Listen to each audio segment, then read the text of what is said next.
안녕하세요. 오늘 저희는 집단과 예술, 정신치료적 접근이라는 이 자료의 일부를 함께 좀 깊이 살펴보려고 합니다. 네, 여러분께서 보내주신 이 자료들 보면서요.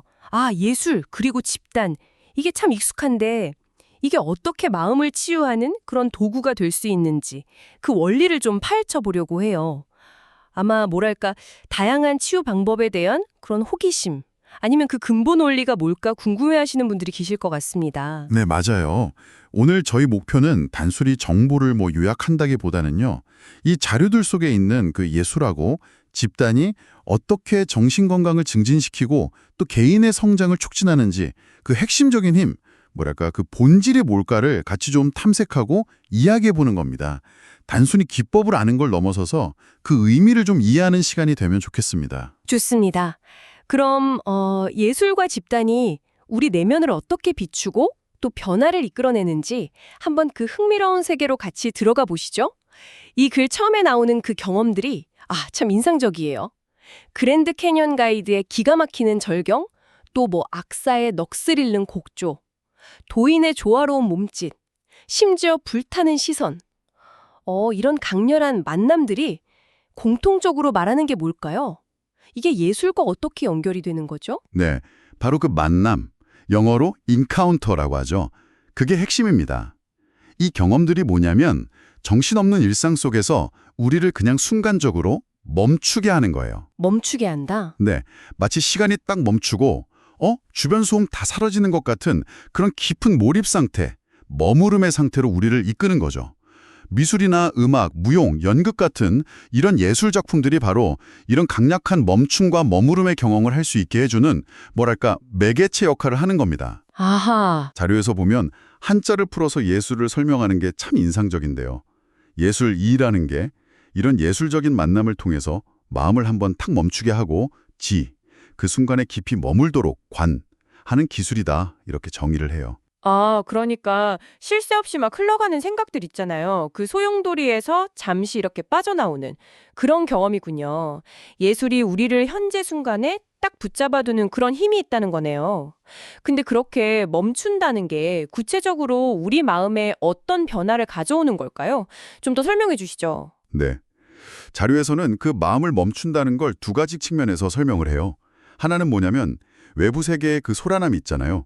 끊임없이 우리를 자극하는 정보나 소음, 이런 것들로부터 잠시 벗어나는 거. 이걸 스톱 더 월드라고 표현하고요. 네. 다른 하나는 우리 내면에서 끊임없이 이어지는 생각, 걱정, 이런 잡념의 흐름을 멈추는 거. 스톱 팅킹이죠. 내면의 소음까지. 그렇죠. 이 개념이 원효 대사의 그 지관 사상하고 딱 맞닿아 있어요. 지라는 게 외부로부터 생각을 딱 걷어들여서 마음을 고요하게 가라앉히는 수행이고, 관은 그 고요함 속에서 이제 지혜의 눈으로 사물이나 현상의 본질, 그 있는 그대로의 모습을 통찰하는 거거든요. 지와 관이요. 네.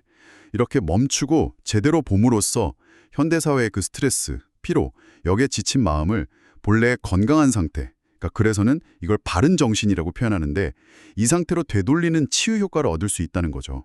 바른 정신? 이 개념이 되게 와닿네요. 단순히 병이 없는 상태 이거랑은 좀 다른 더 적극적인 의미를 가지는 것 같아요. 정확히 어떤 상태를 말하는 걸까요? 네, 이게 핵심적인 부분인데요. 여기서 바른 정신, 다시 말해 정신건강이라는 건 단순히 증상이 없거나 환경에 그냥 잘 적응하는 그런 수동적인 상태를 훨씬 넘어서는 거예요. 자료에서는 이걸 주체성이라는 키워드로 설명합니다. 주체성? 네, 내가 내 삶의 진짜 주인이 되는 거죠. 그래서 외부의 평가나 기대에 좌우되지 않고 스스로 자유롭게 선택하고 또 그 결과에 책임지는 그런 능동적인 삶의 태도를 의미해요. 마치 석가모니가 외쳤다는 천상천하 유아독존처럼요. 타인에게 의존하지 않고 온전히 자기 자신으로 딱 서는 그런 단단한 마음 상태랄까요? 네. 그리고 또 순간에 머문다는 건 지나간 과거에 대한 후회나 아직 오지 않은 미래에 대한 불안? 이런 데서 벗어나서 지금 여기, here and now의 나 자신과 또 세상을 온전히 경험하고 받아들이는 그런 태도를 뜻하는 거고요. 아, 멈춤과 바라봄, 그러니까 지와 관을 통해서 삶의 주체성을 회복하고 현재에 집중하게 된다.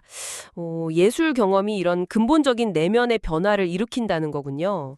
그럼 이게 정신치료와는 어떻게 직접적으로 연결될 수 있을까요? 네, 그 직관수행이라는 게 일상 너머의 어떤 깊은 진실, 진여 현실이라고 표현하는데 이걸 깨닫기 위한 노력이잖아요. 네. 정신치료도 비슷하게 우리가 의식하는 마음 표면 아래에 있는 그 무의식의 짚은 역동까지 포함해서 정신현상 전체를 이해하고 변화를 이끌어내려는 시도라는 점에서 본질적으로는 같은 목표를 향하고 있다고 볼 수 있어요. 따라서 예술가의 그런 강렬한 만남, 그 멈춤, 지와 머무름의 경험은 그 자체로 어떻게 보면 복잡하고 때로는 병든 마음을 치료하고 정신건강을 회복하도록 돕는 아주 강력한 정신치료적인 힘을 가지고 있는 셈이죠. 그리고 이제 이런 예술의 치유력을 의도적이고 체계적으로 활용하는 전문 분야가 바로 예술치료라고 할 수 있겠습니다. 네, 예술의 치유력 잘 알겠습니다. 자, 그럼 이번에는 또 다른 중요한 취기죠. 집단으로 한번 넘어가 보죠. 자료를 보면 집단 역시 예술 못지않게 중요한 정신치료의 장이라고 하는데요. 여러 사람이 모인다는 이 사실 자체가 어떻게 치료적인 힘을 가질 수 있게 된 걸까요? 제가 알기로 정신분석의 창시자인 프로이트는 개인의 내면 탐구에 좀 더 집중했던 것 같은데요. 네, 그거 흥미로운 지점이에요.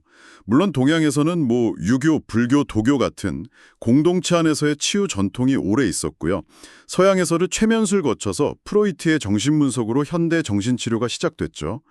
프로이트 역시 말씀하신 대로 개인 심리에 집중했지만 1921년에 쓴 집단 심리와 자아 분석에서 집단의 중요성을 분명히 인지하고 있었어요. 개인 심리는 본질적으로 타인과의 관계 속에서 형성되니까 개인 심리학이 곧 사회 심리학이다 이렇게까지 말했거든요. 아, 그랬군요. 하지만 여전히 그의 주된 관심은 집단이라는 환경 속에서 개인의 심리가 어떻게 작동하는가 여기에 있었던 거죠. 1930년대 미국에서 정신분석 이론을 집단에 적용하려 했던 초기 시도들, 예를 들면 웬더나 쉴더, 울프 같은 사람들, 접근도 기본적으로는 집단이라는 장을 이용해서 개개인의 내적 갈등을 분석하고 해석하는 데 초점을 맞췄어요. 우리가 흔히 집단정신치료의 아버지 중 한 명으로 꼽는 슬라브 손 역시 이런 개인 중심적인 접근을 계속 유지했고요. 그렇군요. 그럼 초기에는 집단을 개인 치료를 위한 어떤 배경이나 무대 정도로 활용했다 이런 느낌이네요. 그럼 언제부터 개인이 아니라 집단 그 자체가 치료의 핵심 동력으로 주목받기 시작한 건가요? 뭔가 결정적인 계기가 있었을 것 같은데요. 네, 맞습니다. 결정적인 전환점은 2차 세계대전 중에 영국에서 정신과 의사 비온이 이끌었던 노스필드 실험, 노스필드 엑스페리먼트에서 찾을 수 있어요. 아, 노스필드 실험. 네, 비온은 이 경험을 통해 단순히 개인들이 모인 게 아니라 전체로서의 집단, 그룹 as a whole, 이 집단 자체가 가진 고유한 생명력과 역동성, 그리고 그 자체의 치료적 힘을 발견하고 이걸 이론화하기 시작했습니다. 전체로서의 집단이요? 그렇죠. 그는 집단 현상이라는 게 사람들이 모였을 때 비로소 나타나는 게 아니라 개인이 혼자 있을 때조차 그 내면에 이미 존재하고 있는 거라고 봤어요. 그러니까 개인과 집단을 나누는 것 자체가 좀 인위적이라는 통찰이죠. 비온은 또 멜라니 클라인의 대상관계 이론을 바탕으로 해서 집단이 무의식적으로 공유하는 어떤 특정 감정 상태나 믿음 체계, 이걸 설명하는 기본 가정 집단, 베이식 어썸션 그룹 같은 아주 혁신적인 개념들을 제시했고요. 이게 나중에 집단 내 관계와 역동을 중시하는 타비스톡 모델로 발전하면서 집단 치료 분야에 정말 큰 영향을 미쳤습니다. 와, 비온의 역할이 정말 결정적이었군요. 전체로서의 집단이라는 이 관점의 전환이 핵심이었네요. 그럼 그 외 집단 치료 발전에 기여한 다른 중요한 인물들도 있을까요? 물론이죠. 몇몇 중요한 흐름을 더 짚어볼 수 있는데요. 미국에서는 버로우라는 인물이 좀 독자적인 길을 걸었어요. 미국 정신분석협회 창립 멤버였는데도 그는 1920년대부터 이미 정신분석의 상징인 카우치를 버리고 원형으로 둘러앉아서 토론하는 그런 소그룹 방식을 시도하면서 이걸 집단 분석, 그룹 애널리시스라고 불렀습니다. 1920년대부터요? 굉장히 이르네요. 네, 그렇죠. 또 다른 고장은 독일 출신으로 영국에서 활동한 파울크스입니다. 이분은 집단 정신치료를 개인 정신치료와 대등한 위상으로 끌어올린 인물로 평가받아요.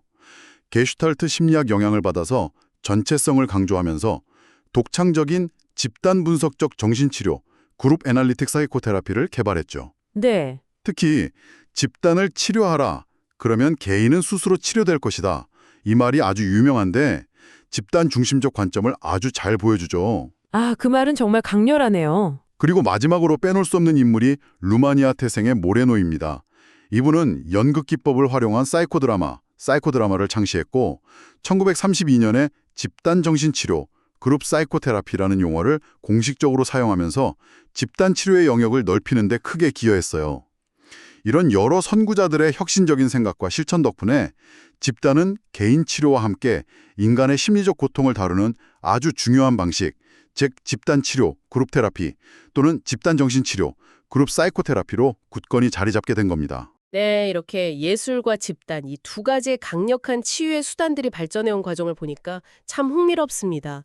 근데 자료에서는 한 걸음 더 나아가서 이런 개별적인 치료법의 발전을 넘어서 20세기 정신치료 분야 전반에 걸쳐서 어떤 근본적인 패러다임의 전환이 있었다고 이야기하고 있어요. 마치 세상을 보는 관점 자체가 바뀐 것 같다는 느낌인데요. 어떤 배경에서 이런 거대한 변화가 시작된 건가요? 네, 바로 그 지점인데요. 20세기에 일어난 과학, 특히 현대 물리학 분야의 혁명적인 발견들이 기존에 우리가 세상을 이해하던 틀 자체를 막 뒤흔들면서 정신치료 분야에도 큰 영향을 미쳤다는 거예요. 아, 물리학이요? 네, 예를 들어서 아인슈타인의 상대성 이론. 이게 시간과 공간이 절대적이고 고정된 게 아니라 관찰자에 따라서 상대적이라는 걸 보여줬잖아요. 그리고 양자역학은 물질의 가장 근본적인 단위조차 확실한 실체가 아니라 확률적으로 존재하고 불확정성 원리, 또 관찰하는 행위 자체가 대상에 영향을 미친다는 사실을 드러냈죠. 심지어 물질의 핵심은 텅 비어있다, 공, 이런 걸 시사하기도 했고요. 네. 이게 지난 수백 년간 서구 문명을 지배해온 세상을 예측 가능한 부품들의 합으로 보고 정신과 물질을 빡 분리하던 그런 기계론적이고 이원론적인 세계관에 근본적인 의문을 던진 겁니다. 물리학 이야기가 나오니까 조금 어렵게 느껴질 수도 있겠는데요. 뭐랄까의 핵심은 기존의 고정관념이 깨졌다는 거군요.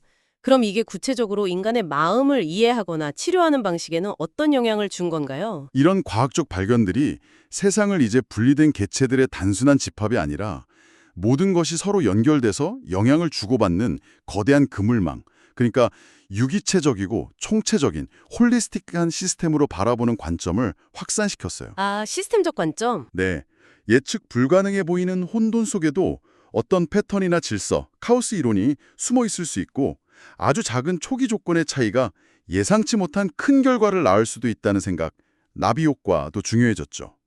우주와 인간을 이제 분리된 기계가 아니라 상호 연결된 하나의 살아 숨쉬는 시스템으로 보기 시작한 겁니다. 그러다 보니 자연스럽게 인간의 마음 역시 고립된 실체가 아니라 타인이나 환경과의 관계 속에서 끊임없이 상호작용하면서 변화하는 열린 시스템으로 이해하게 된 거죠. 관점 자체가 훨씬 넓어지고 유기적으로 변했군요. 인간 존재에 대한 성찰도 더 깊어졌을 것 같고요. 그렇습니다. 또 허블 망원경 같은 걸 통해서 밝혀진 우주의 그 상상 초월하는 크기 있잖아요. 수천억 개의 은하와 별, 15억 년이라는 시간. 이 앞에서 인간 존재가 시공간적으로 얼마나 작은지를 깨닫게 된 것도 기존의 인간 중심적인 사고방식에 큰 전환을 가져왔고요. 철학적으로는 후기 현대 사상, 즉 포스트 모더니즘이 등장하면서 이전 시대가 추구했던 어떤 보편적이고 거대한 진리나 이념, 이걸 거대 서사라고 하는데 여기에 대한 믿음 대신에 개인의 구체적이고 파편화된 경험, 작은 이야기의 가치에 주목하기 시작했습니다. 합리성이나 논리보다는 비합리성이나 감성, 통일성보다는 다양성과 차이, 중심보다는 주변부를 조명하려는 경향이 강해졌죠. 기존의 어떤 확고한 틀과 권위를 해치하려는 움직임이었습니다. 이렇게 과학과 철학에서 일어난 거대한 인식의 변화가 정신치료의 실제 현장에는 구체적으로 어떤 모습으로 나타났을까요? 예를 들면 치료 방식이나 치료자의 역할 같은 것들이 어떻게 바뀌었는지 궁금한데요. 가장 두드러진 변화는 특정 이론이나 학파, 예를 들어 전통적인 정신분석만이 유일하게 옳다, 이렇게 여기던 독단적인 태도에서 벗어난 점입니다. 아, 그렇죠. 네. 대신 정신분석 내에서도 대상관계 이론이나 자기심리학, 상호주관성 이론 같은 다양한 분파가 발전했고 더 나아가서는 게슈탈트 치료, 교류분석 TA, 실존주의 치료, 인지행동치료 CBT, 체계 이론, 사이코드라마 등 다양한 접근법들의 고유한 가치를 인정하고 포용하는 다원주의가 대세가 된 거죠. 네. 실제 임상 현장에서도 한 가지 이론만 고집하기보다는 여러 이론과 기법들을 통합하고 절충해서 인테그레이션, 이클렉티즘, 각 환자의 필요에 가장 잘 맞는 방식으로 접근하려는 그런 실용적인 태도가 주류를 이루게 됐고요. 치료 관계 역시 크게 변했습니다. 과거에는 치료자가 약간 객관적인 관찰자처럼 한 걸음 물러서서 분석하고 해석하는 역할을 강조했다면 이제는 치료자 자신도 인간으로서 자신의 감정이나 경험을 솔직하게 드러내고 자기 개방, 오픈리스, 환자와 동등한 눈높이에서 적극적으로 상호작용하면서 적극적 참여, 액티브 옵서버, 함께 문제의 본질을 탐색하고 해결책을 만들어 나가는 공동 창조, 코크리에이션 또는 공동 재건, 코-리컨스트럭션의 과정을 중시하게 되었습니다. 아, 그러니까 이전에는 치료자가 약간 수리공 같은 역할이었다면 이제는 환자와 함께 미지의 세계를 탐험하는 동반자 같은 느낌으로 변했다. 이렇게 볼 수 있겠네요. 정확히 그렇습니다.